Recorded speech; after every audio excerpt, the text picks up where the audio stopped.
மத்திய சென்னை திமுக வேட்பாளர் தயாநிதி மாறன் சேப்பாக்கம், திருவல்லிக்கேணி சட்டமன்ற தொகுதிக்குட்பட்ட பகுதிகளில் தொண்டர்கள் புடைசூழ சென்று தீவிர வாக்கு சேகரிப்பில் ஈடுபட்டு வருகிறார். விவரங்களுடன் இணைகிறார் செய்தியாளர் பாரிகார்த்திக். விவரம். வணக்கம். இன்றைய தினத்தோட இறுதிக்கட்ட பிரச்சாரங்களானது முடிந்த நிலையில் அரசியல் கட்சிகள் தங்கள் பிரச்சாரத்தை தீவிரப்படுத்தி இருக்கிறார்கள். அதன் அடிப்படையிலே மத்திய சென்னை திமுக வேட்பாளர் தயாநிதி மாறன் அவர்கள் தற்போது சேப்பாக்கம், திருவல்லிக்கேணி சட்டமன்ற தொகுதிக்கு உட்பட்ட பல்வேறு குடியிருப்பு மற்றும் வணிக வளாக பகுதிகளில் நேரடியாக சென்று வாக்கு சேகரித்து வருகிறார். தொடர்ச்சியாக இன்று காலை முதலே சேப்பாக்கம், திருவல்லிக்கேணி என உள்ளிட்ட பல்வேறு இடங்களில் அந்த பிரச்சாரமானது நடைபெற்று வருகிறது.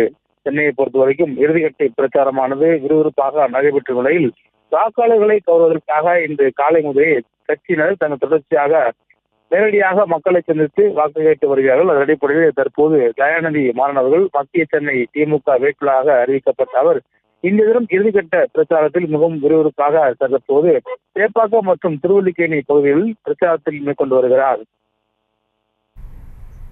விவரங்களுக்கு நன்றி பாரிகார்த்திக். செய்திகளை உடனுக்குடனும் துல்லியமாகவும் தெரிந்து கொள்ள சப்ஸ்கிரைப் பண்ணுங்க.